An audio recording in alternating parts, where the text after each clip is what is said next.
So today, Pino salad. Egg, kamatis, mayonnaise. Tapos mag-fry ako ng pimantika.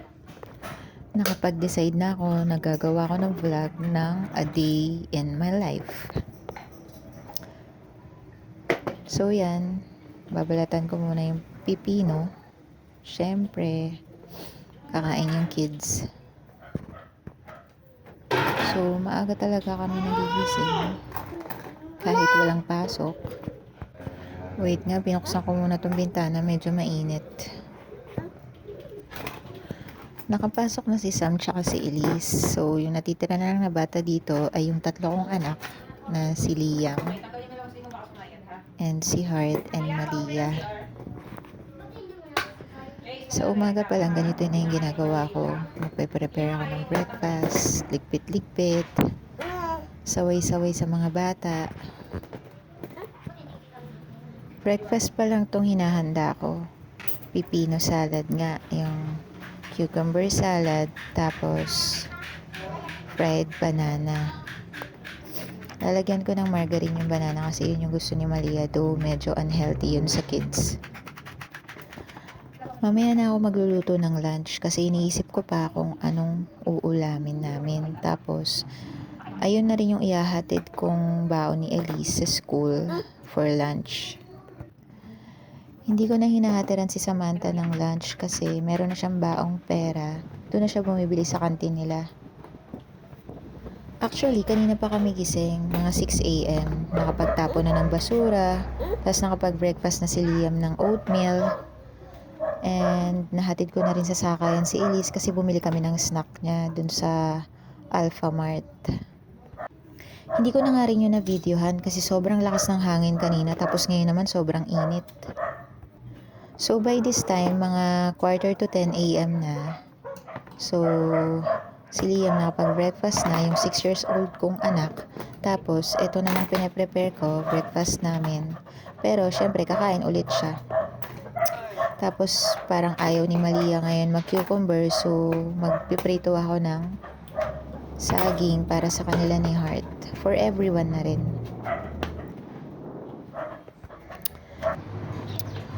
Ako lang ba yung nanay na pagka naglilinis or nagluluto, ayun nga, pag nagluluto or may ginagawang pagkain, linis ng linis, hugas ng kamay, kunyari napatouch lang ako ng konti sa asin, may nilagyan ako ng asin, maghuhugas kagad ako ng kamay, tapos punasan ko yung mga lababo agad, linisin ko yung mga pinagkalatan ko dyan.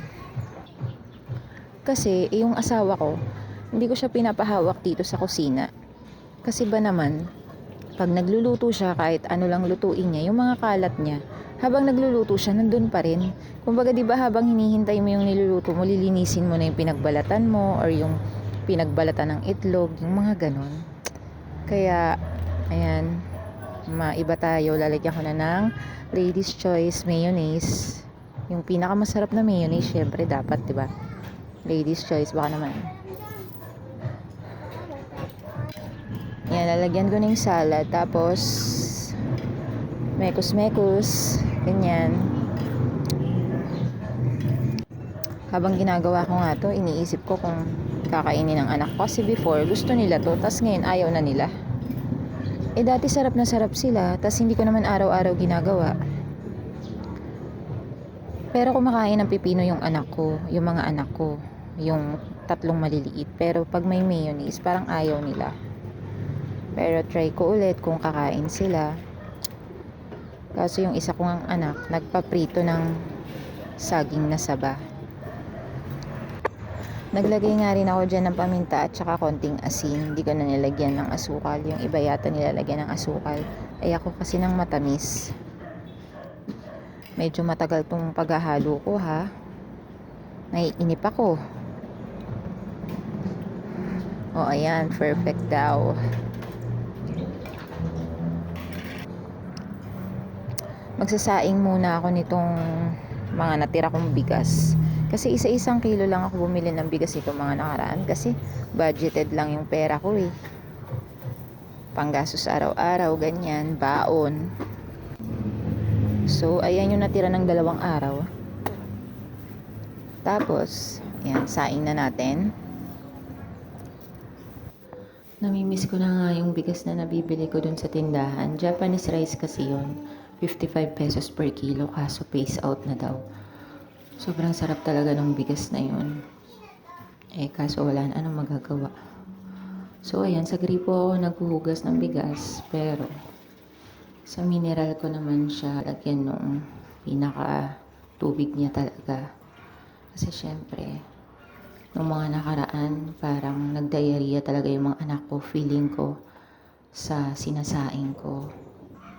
So, ngayon, talagang yung mga pinapanglagay ko na tubig sa kanin, sa bigas, is galing na talaga sa mineral. Siyempre, hindi tayo amateur kaya kamay-kamay lang yung pangsukat natin sa sinaing natin. So, tinapon ko na yung pinagpakuluan ko dyan ng itlog. Tapos, dyan na rin ako magpiprito ng saging. Multifunction kasi yung cooker ko. Ang ganda, diba? Simples yan.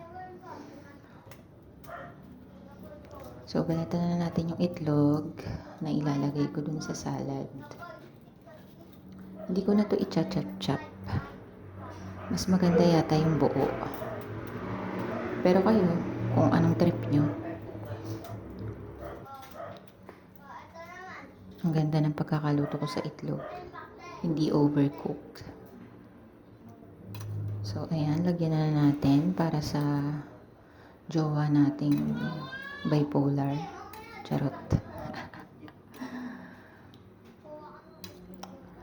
Bagay na bagay nga sa kanya tong pagkain na to kasi marami ang nararamdaman sa katawan. So, pipino para sa ikagaganda ng lagay ng katawan niya.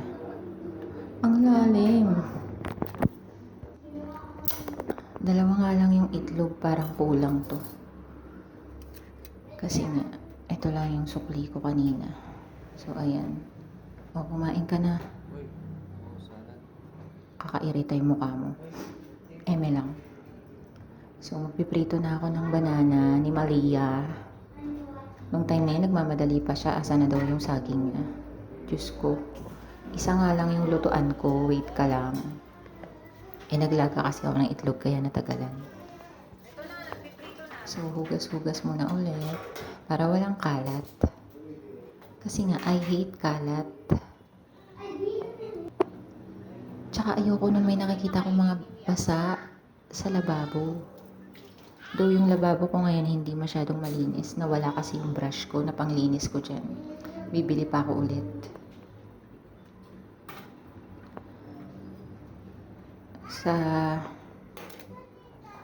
Ayan, kakain daw siya.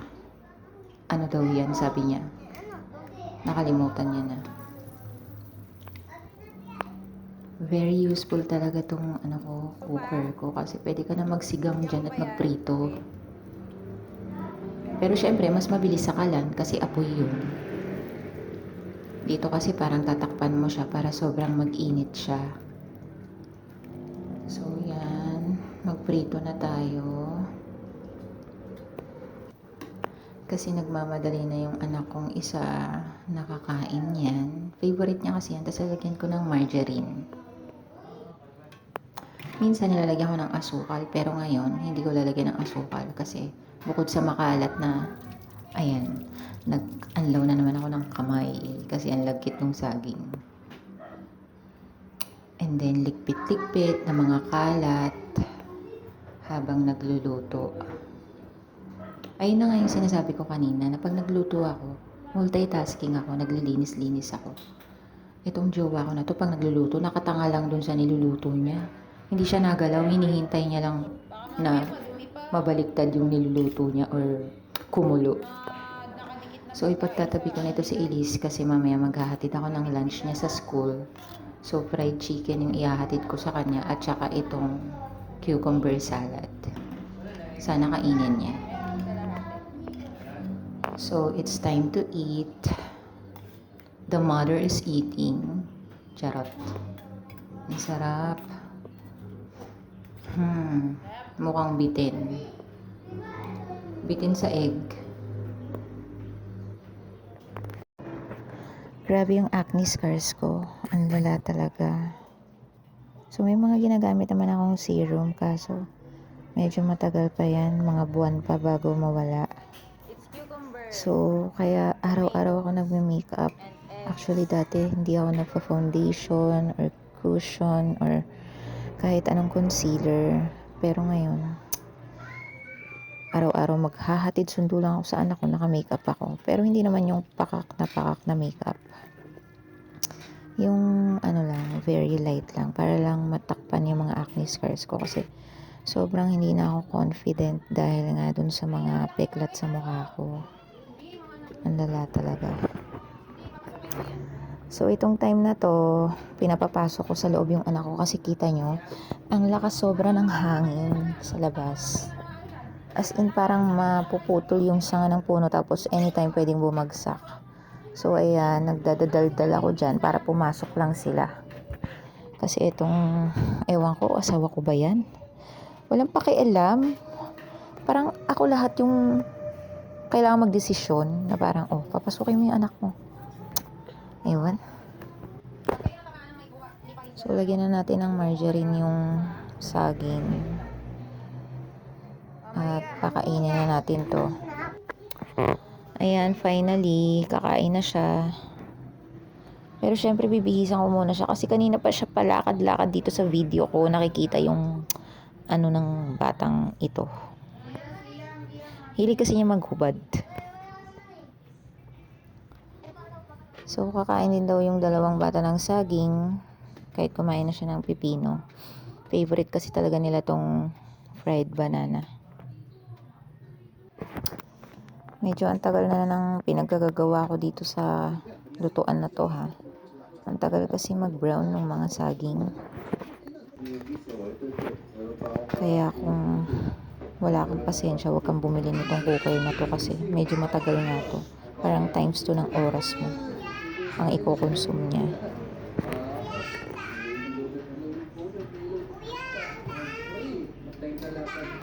So, ano na bang nangyayari dyan sa likod?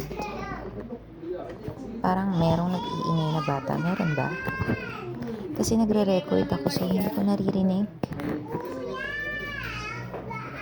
So, ayan, hinahainan ko na yung dalawang bata ng banana. Tapos, yung isa kong anak, gusto niya, dun siya sa upuan ng kuya niya. Nag-iingay na siya, gusto niya dun sa pwesto ng kuya niya. So, naririndi kasi ako. So, bakit hindi natin ilagay yung isang upuan para ilipat natin si kuya at ilagay natin siya sa pwesto na gusto niya, di ba? Ayan, ilalagay ko na nga. Medyo nabwisit na ako sa asawa ko na to kasi nakatunga nga lang siya, nakita nyo ba? Nakatanga lang siya sa mga anak niya, nagkakagulo na. Ayoko nga ng ingay sa umaga. O, diba? Wala kang solusyon. Nakatunga nga ka lang dyan. Kahit nagkakagulo na yung anak mo. Diba pag tatay parang alerto ka, gawan mo ng paraan.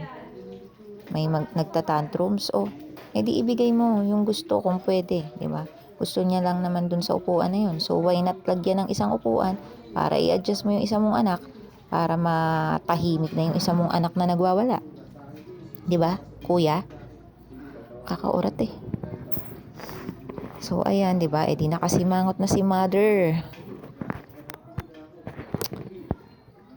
Yun nga kasi, diba? Kailangan may gawin ka. Hindi yung pag narindi ka na sa ingay ng anak mo, sisigawan mo na sila. Kasi ganun siya eh. Sisigawan niya na yan mamaya kapag ka nagwala na ng malala yung anak niya. Pero dapat from the start pa lang, gawan mo na ng solusyon. Eto ba yung gusto niya? Edi gawin natin. 'Di ba? Hindi mo pwedeng laging sisigawan yung bata.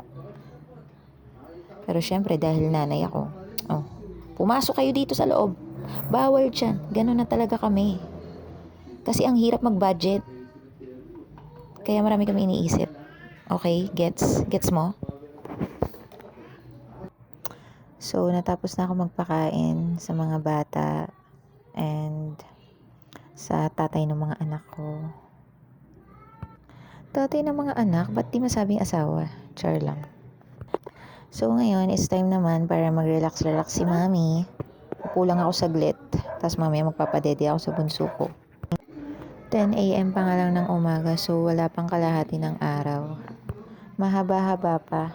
Kaya hanggang dito muna tong vlog ko. Bye!